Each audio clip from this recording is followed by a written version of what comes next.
حضور اکرم صلی اللہ علیہ وسلم کے پاس ایک غریب آدمی جا کر عرض کی، میرا ہاتھ بہت تنگ ہے، کوئی ایسی تجویز بتا دیجئے کہ یہ تنگی جاتی رہے۔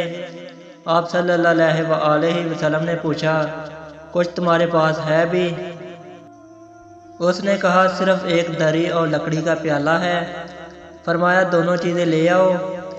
غریب اسی وقت دری اور پیالہ لے آیا، جنہیں آپ صلی اللہ علیہ وسلم نے بیٹھے بیٹھے کسی کے ہاتھ 8 آنے میں بیچ دیا اور اسے دام دے کر فرمایا، اس میں 4 آنے کی تم ایک کلہاڑی لے آؤ اور 4 آنے کا آٹا آج کے لیے گھر میں دے آؤ۔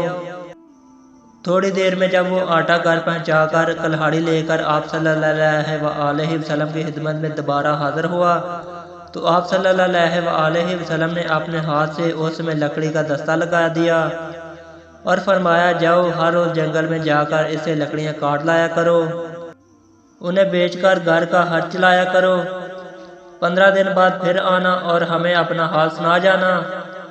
غریب نے 15ویں دن آ کر عرض کی، گھر کا خرچ لا کر اس وقت میرے پاس 2 روپے موجود ہیں۔